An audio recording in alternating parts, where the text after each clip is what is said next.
Hi, everybody. Well, just as in America, the Biden administration has been saying that their support for Israel will be conditional, depending on them meeting ridiculous, absurd standards that they don't apply to themselves. It seems the same thing's been happening in Britain, where the Foreign Secretary, Lord David Cameron, has been giving those similar messages and there's been talks of potential questions around selling weapons to Israel. It is so sick, it is so obscene, but a politician who was a former prime minister has come to light recently. Boris Johnson has stood up and said that this kind of rhetoric is simply wrong. He wrote an article saying it would be insane for Britain to ban arms sales to Israel.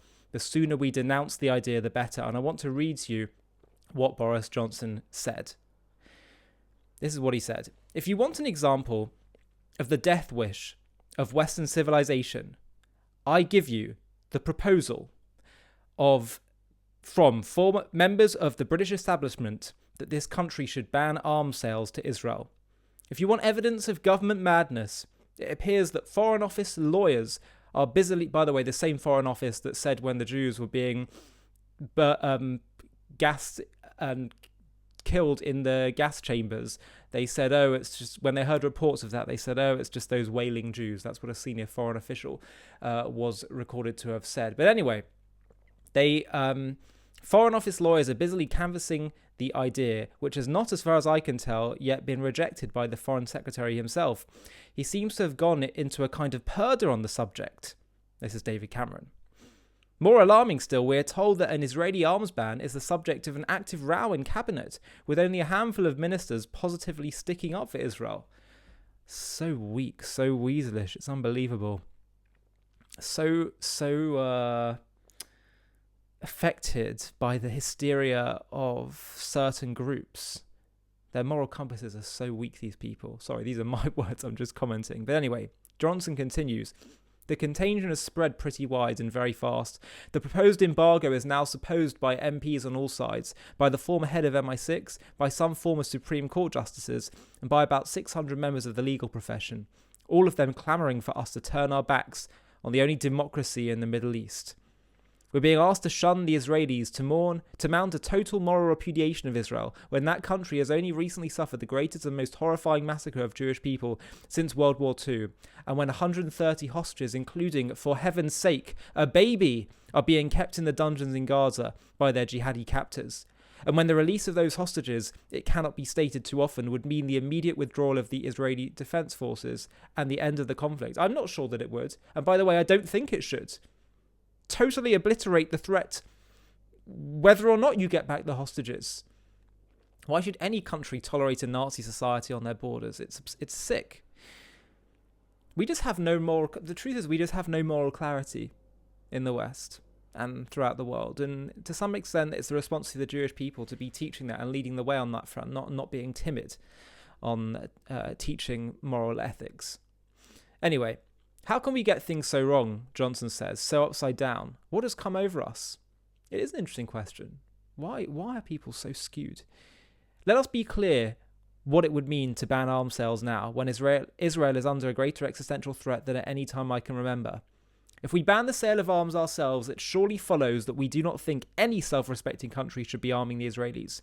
And if we're willing everyone, including the US, to end their military support, be in no doubt what that means. There is only one logical conclusion. We are willing the military defeat of Israel and the victory of Hamas.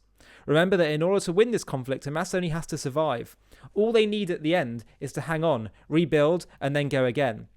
That's victory for Hamas. And that is what these legal experts seem to be asking for. We have too high a reverence for Western intelligentsia when the things they want are simply self-destruction. That's my words again, so I feel like I always have to clarify that. I'm sometimes commenting on his words. But anyway, Johnson continues. So let's just remind ourselves what this war is about and why Israel has been forced to act. Israel had no choice but to defend itself because the charter and aim of Hamas is to destroy Israel and indeed to liquidate the entire Jewish people. How lovely. The October 7th massacre was plainly designed to further that end, the moral and political destruction of Israel. There was a reason why they meticulously planned and then performed those unspeakable murders and rapes. There was a cold logic to the barbarism seen that day, to the beheadings and the burnings. They wanted to show Israelis and anyone thinking of coming to Israel that this was a place where ordinary and innocent families could be enveloped in violent catastrophe. They wanted to evoke global feelings of repulsion about events in Israel. And of course, they wanted to provoke the Israelis into a violent response, because they knew that retaliation would inevitably forfeit sympathy for Israel around the world. And I'm going to comment again, which, by the way, is another of the many reasons why it seems, and I don't want to speak on behalf of, who knows what the IDF know that we don't know, but it makes a strong case for going in comprehensively and quicker and faster once the attack occurred, and certainly sacrificing Jewish soldiers' lives in order to protect more lives of those who aren't combatants, when we have a society, the whole society, vast majority, endorses what Hamas does and haven't said to Israel, please help us, please take us out of this conflict, we don't want any part of it. It's sick, and it sends all the wrong messages to not, I think, go comprehensively and quickly. And the world is getting fed up with Israel as a result, which is also very risky. Anyway, Johnson continues, they wanted to evoke global feelings of repulsion about events in Israel, and of course they wanted to provoke the Israelis into a violent response. That's why they took the hostages, to give Israel no choice but to fight. That's why they refused to give the hostages back. That's why they prepared so carefully for the war, cynically designing their very defences so as to provoke the greatest loss of Palestinian life and the greatest possible loss of Western support for Israel. That's why they built around 400 miles of tunnels, and that's why they made sure to conceal themselves beneath mosques, hospitals, schools, and other civilian targets. They are actively using the death and suffering of their own citizens, maximising their pain and grief so as to rally international opinion against Israel, and we are falling for it. I don't for 1 minute deny the immense suffering of the people of Gaza. I just ask you to consider who is really to blame for it. It was shattering to see the recent killing by the Israelis of the 3 British and other Western aid workers. There must be an inquiry. The Israelis must explain what happened and bring to justice those responsible for what must surely have been a hideous mistake. A mistake that Western militaries have made far, far more often and at far greater extents. My words again. But in all our grief and rage about what is happening on the ground in Gaza, we should not forget the essential moral difference between Hamas and Israel. It is still true in all this chaos and carnage of war that Israel is sending warnings of its attacks by phone or text or leaflet. Israel is trying to make sure that there is some kind of proportionality between its military objectives and the risk of human suffering. Israel is trying to winkle out the Hamas terrorists while doing its best to spare the surrounding population. Israel is trying to minimize casualties. Hamas is trying to maximize them, including on their own side. Hamas knows it is this awful spectacle of the suffering of Palestinian women and children which breaks our hearts in the West and weakens our resolve. At the moment they can see us melting and weakening, and in our voices, both in London and Washington, they can hear our growing irresolution. They listen to this sudden discussion of boycotting Israel, and they think they can succeed in their objective, to deprive Israel of Western support and make it impossible for the Israelis to complete their mission. By the way, thinking that we have Western support, but it's so dependent on their approval when they have ridiculously high standards, is very risky. And people say, well, it would be riskier for Israel to just go far more comprehensively and quickly and risk Western support. What we're doing now is risky too, if not more so, being so at the mercy of the West standards, when frankly the only language our enemies will understand is one of strength. If the West continues to crumble, and especially if Britain and the US crumble, even the Israelis will be prevented from getting into Rafah. They will be prevented from achieving their objective of finishing Hamas as a military force in Gaza. The Hydra's heads will be allowed to regrow. Hamas will be able to carry out another October 7th and then another, God forbid. Above all, the rest of the world, where they are already so dubious about the willpower of the West, will see that when it came to it, we did not have the guts, the fibre, or the strategic patience to stick up for a democracy. By the way, I also want to state, it's not just that Israel's democracy that gives them the moral right. It's also that this is the Jewish people's sovereign land. That's the greatest point here. And they were attacked. Enemies attacked them. Innocent Israelis living on their God-given land. Anyway, I'll continue with Johnson's words, because again, those are my additions.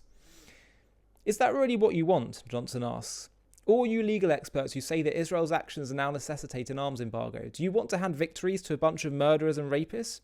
You talk of humanitarian law. Where is the humanity of Hamas on October 7th? Show me the operation of humanitarian law in the Gaza of Hamas, a place that is ruled by fear and summary execution where homosexuality can carry the death penalty. Humanitarian law? They are laughing at us. If we ban arms to Israel now, it will be, of course, absurdly hypocritical. I don't remember many qualms about loss of civilian life during the NATO strikes on Libya. We have sustained very sensibly our vast arm deals with Saudi Arabia throughout the bloody war in Yemen. But it's not the hypocrisy I mind, it's the implication that good, clever, kindly people in this country are actually willing to take away from Israel its means of defending its citizens against Hamas. That is insane. That is shameful. And the sooner the government formally denounces the idea, the better. Boris Johnson, completely right here. He's just showing basic common sense, basic common decency. And well done for him for stating these obvious truths. And hopefully more will do the same. I'm Ollie Annisfeld and you're watching JTV. Hi everybody, thanks for watching. If you want to watch another one, click here. If you want to subscribe to stay up to date with all the latest JTV content, click here. And if you're feeling really keen, you can click the join button down below underneath this video where you can get perks including early access to new videos and private live discussions with me where we can talk about JTV content and strategy moving forward, and I'll get to hear from you. Thanks again for watching.